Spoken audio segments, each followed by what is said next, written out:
தமிழ் வரலாற்றை திரித்தால் கடும் எதிர்வினைகள் இருக்கும் அப்படின்னு சொல்லி இப்ப சீமான் வந்து ஒரு கண்டன அறிக்கை கொடுத்திருக்காரு. எதுக்காக அப்படின்னு பார்த்தோம்னா, ஜூனியர் என்டிஆர் அவர் வந்து முருகன் குறித்த ஒரு படத்தில் நடிக்கிறார். அதற்கு தான் அந்த படத்தை கண்டனம் செஞ்சிருக்காரு. அந்த படத்துல என்ன அப்படின்னு சொன்னா, முருகன் வந்து ஏதோ வடபுலத்தில் பிறந்தவர் அப்படிங்கிற மாதிரியான ஒரு கருத்துருவாக்கம் செய்யப்பட்டிருப்பதாகவும், அது வந்து எப்படி நீங்க வந்து வரலாற்று தெரிவு, முருகன் என்பவர் வந்து தமிழ் கடவுள், தமிழ் தான் முருகன், முருகன் தான் தமிழ், இரண்டையும் பிரிக்க முடியாது. அதாவது முருகனுடைய அறுவடை உயிர்கள் எல்லாம் தமிழகத்துல தான் இருக்கு, குன்றுதோறும் குமரன் கோட்டங்கள் தமிழகத்துல தான் இருக்கு, தொல்காப்பியம் தொடங்கி திருமுருகாற்றுப்படை வரை சங்க இலக்கியங்கள் எல்லா இடத்திலையும் வந்து செய்யும் நெடுவேல் அப்படின்னு சொல்லி எல்லாம் முருகனை பத்தி தான் எல்லா இடத்துலயும் குறிப்பிட்டு இருக்கு. அப்படி இருக்கும்போது முருகனை வந்து நீங்க இந்த மாதிரி வடபுலத்தில் அங்கிருந்து வந்த கடவுள் அப்படின்னு எல்லாம் சொல்லி இந்த கதையை வந்து திணிக்க முற்படுகிறார்கள். அப்படிலாம் வந்து ஒரு அந்த படம் வந்தது அப்படின்னு சொன்னா, அந்த படத்தை வந்து தமிழகத்துல நாங்கள் ஓட விட மாட்டோம், திரையரங்கத்துல பெரிய எதிர்ப்பை சந்திக்க வேண்டியிருக்கும் அப்படின்னு பேசியிருக்காரு. இப்படி மூலம் மனிதர்களுக்கு எல்லாம் அவர் வந்து இந்த மாதிரி சர்டிபிகேட் கொடுத்துட்டு இருந்தார். இப்ப தெய்வங்களுக்கு சர்டிபிகேட் கொடுக்கிற அளவுக்கு அவர் போயிட்டார் நினைக்கிறேன். அரசியல் பழிப்பு நடத்துவதற்கு மனிதர்களை பயன்படுத்தியவர் இப்பொழுது சமயத்தையும் பயன்படுத்துகிறார் அப்படிங்கக்கூடியதை பார்க்கணும். இது அறியாமை நான் சொல்ல மாட்டேன். அறியாமைன்னு சொன்னா தெரியாமல் இருப்பது அறியாமை, இது விஷமத்தம். முதல்ல என்ன அப்படின்னு சொன்னா, நம்ம சீமானுக்கு இடம் தெரியாது, இல்ல என்ன தெரிஞ்சா கூட போய் சொல்றதுங்கிறது அவருக்கு வந்து அது ஒரு பெரிய கட்டம் ஒன்றும் கிடையாது. ஒரு சின்ன உதாரணத்துக்கு நான் சொல்றேன். நம்ம இங்க வடநாட்டுக்கு யாத்திரை போறோம் அப்படின்னு சொன்னா, அப்ப தேவப்பிரயாகல இருந்து நம்ம கேதார்நாத் போகும்போது ஒரு யாராவது வடக்கு யாத்திரை கேதார்நாத் யாத்திரைக்கு போகக்கூடியவங்க இருந்தாச்சுன்னா தயவு செய்து அங்க போங்க. கனச்சௌரி அப்படின்னு ஒரு இடம் வரும். அங்க என்ன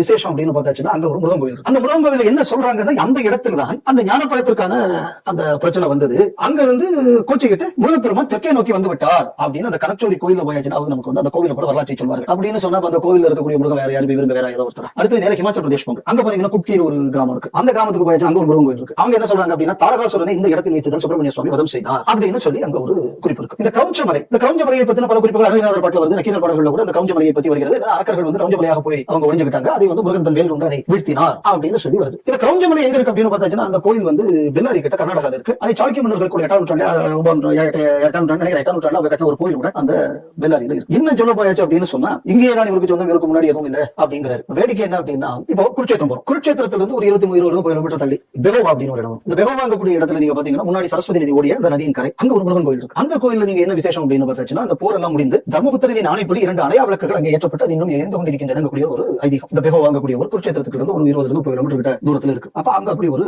ஏற்பாடு இருக்கு. இன்னும் நம்ம சொல்ல போயாச்சுன்னா, விசாகப்பட்டினம் நம்ம ஆந்திரால இருக்கு. அந்த ஊருக்குள்ள பேரே முருகனின் பேர்ல தான் வந்திருக்கு. விசாகம் தான் முருகன். ஏன் விசாகம் முருகனுக்கு பேர் வந்தது? மயில்ல ஒரு பறவையின் மீனா பறவைன்னு அர்த்தம். அந்த பறவையின் மீது சஞ்சாரம் செய்பவன், அதனால அவருக்கு விசாகன் பேர். அது மட்டும் இல்லாத விசாக நட்சத்திரம் 6 நட்சத்திரங்கள் சேர்ந்த கூட்டம், அதனால அவருக்கு விசாகம் பேர் இருக்கு அப்படின்னு சொல்லக்கூடிய ஒரு கருத்தும் நடைமுறையில் இருக்கு.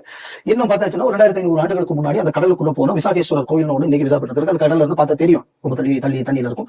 அந்த ஊருக்கு விசாகப்பட்டினம் பேர் வந்தது முருகனின் பேரில் வந்தது. 2500 வருஷம் பழமையானது. இப்ப என்டிஆர் வந்து வரலாற்று மாத்திர இந்த இடங்கள்லாம் இருக்கிறது எங்க என்ன சொல்ல போயாச்சுன்னா, நான் வந்து கிருஷ்ணர் வந்து நான் யாராக ஏதாவது ஒவ்வொன்றத்தில் ஏதாவது வேதத்தில் நான் சாம வேதமாக இருக்கிறேன், காலங்களில் நான் இதாக இருக்கிறேன், வரிசையா சொல்லிக்கிட்டே வருவதில் வந்து படைத்தலைவர்களில் நான் ஸ்கந்தனாக இருக்கிறேன். இது சொல்லப்படக்கூடியது எங்க? பகவத்கீதை. அப்ப முருகபெருமானை பற்றிய குறிப்பு இங்க கூடியது பகவத்கீதையில இருக்கு. இது ஏதாவது ஒரு விவரம் தெரிஞ்சு கொஞ்சமாவது விவரம்னு ஒன்று இருந்திருந்தா இந்த மாதிரி பேசியிருக்க மாட்டோம்.